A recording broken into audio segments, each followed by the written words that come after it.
Complémentaire en ligne, c'est simple et rapide grâce à votre compte Amélie. Je vous présente Laurent, sa femme Anissa et leurs enfants, Laura, Adric, Emilia, sans oublier Fino, leur petit chien. Ensemble, nous allons voir comment réaliser efficacement votre demande de CMU en moins de 3 minutes. Allez, c'est parti! Pour gagner du temps, il est important de préparer en amont tous les documents au format PDF qui vous seront demandés.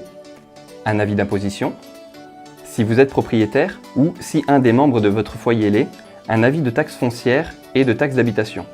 Si vous ou un des membres de votre foyer a résidé à l'étranger durant ces 12 derniers mois, un justificatif de situation fiscale et sociale. Une fois que tout est prêt, il ne reste plus qu'à se connecter à votre compte Amélie. Laurent se rend dans la rubrique Mes démarches et clique sur la catégorie Faire une demande de CMU-C ou d'ACS. C'est ici que vous renseignez tout ce qui a trait à votre foyer, ses membres, leurs informations personnelles, les aides qu'ils perçoivent. Nous avons pu le voir, le foyer de Laurent se compose de 5 personnes et ni lui ni sa femme ne perçoivent le RSA. Il télécharge son avis d'imposition et continue sa démarche. Il doit alors préciser s'il est allocataire CAF et indiquer son numéro. Il renseigne également sa nationalité et précise que sa situation familiale n'a pas changé au cours des 12 derniers mois. Il passe alors à la composition de son foyer. Par défaut, seront rattachés tous les membres à la charge de Laurent. Il peut ensuite décider d'enlever ou d'ajouter une personne à son foyer. Il peut donc rajouter sa conjointe, Anissa, mais ne pourra pas y mettre leur chien Fino. Il doit aussi préciser si lui ou l'un des membres de son foyer bénéficie d'aide.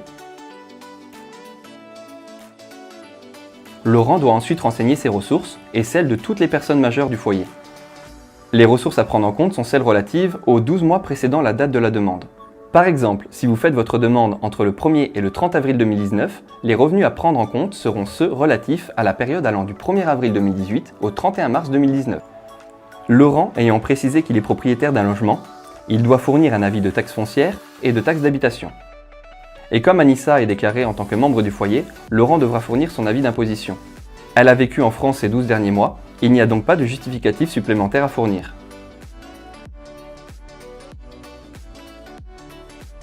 Il ne reste plus qu'à choisir l'organisme qui sera en charge de la gestion de la CMU-C. Laurent a le choix entre sa caisse d'assurance maladie et un organisme complémentaire. Il n'a ensuite plus qu'à valider sa demande. Elle sera directement envoyée au service en charge de la traiter. Alors, facile, non ? Faites comme Laurent, choisissez la demande en ligne.